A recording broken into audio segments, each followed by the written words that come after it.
मित्रांनो, धाराशिवमध्ये एक जबरदस्त आणि चांगली अशी एक घटना घडली आहे। या घटनेमध्ये पती आणि पत्नीने आपल्याला कायमस्वरूपी विभक्त होणार असल्याचा एक निर्णय घेतला होता। मात्र त्यांच्या 8 वर्षाच्या चिमुकल्यामुळे हा निर्णय त्यांनी बाजूला ठेवला आणि ते पती पत्नी आता कायमस्वरूपी एकत्रित राहणार असल्याचा त्यांनी निर्णय घेतला आहे। वकिलांसमोर हे सगळं प्रकरण सुरू होतं। त्यावेळेस वकिलांनी त्या 8 वर्षाच्या चिमुकल्याला एक प्रश्न विचारला। त्यांनी प्रश्न असा विचारला की तुला आईची गरज आहे की वडिलांची? असा प्रश्न जेव्हा तडजोडी दरम्यान त्या 8 वर्षाच्या चिमुकल्याला विचारण्यात आला, तेव्हा त्या चिमुकल्याने मार्मिक उत्तर दिलं आणि हे उत्तर ऐकून अनेकांचे जे डोळे आहेत ते पाणावले। मला आई आणि वडील दोघांचीही गरज आहे आणि माझ्यासाठी या दोघांनी एकत्रित राहावे अशी माझी इच्छा आहे। त्यानंतर गेल्या 3 वर्षांपासून विभक्त राहणाऱ्या पती पत्नीने आपले सर्व मतभेद जे आहेत ते बाजूला ठेवणे आणि त्यांनी एकत्रित येण्याचा या ठिकाणी निर्णय घेतला।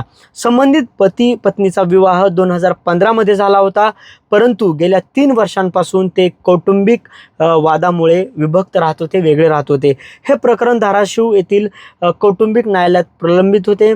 सुनावणी दरम्यान advocate MB Madekar, advocate Dharmaraj Sarde, advocate Vishal Barkul यांनी दोन्ही पक्षकारांमध्ये मध्यस्थी आणि एकत्रित येण्यासाठी प्रयत्न केले आणि त्यानंतर या पती पत्नींनी आता एकत्रित राहण्याचा या ठिकाणी निर्णय घेतलेला आहे।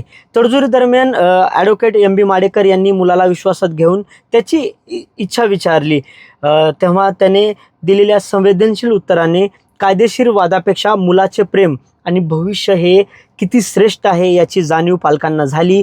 मुलाच्या या उत्तराने पालकाच्या मनातील कटुता संपली आणि त्यांनी कौटुंबिक न्यायालयातील समुपदेशन कक्षात पुन्हा आनंदाने संसार करण्याचा निर्णय घेतला।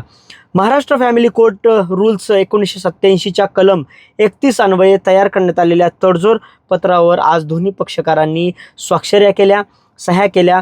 आजपासूनच हे दाम्पत्य सर्व जुने वाद विसरून एकत्रित राहून आपल्या मुलाचा सांभाळ करणार आहेत।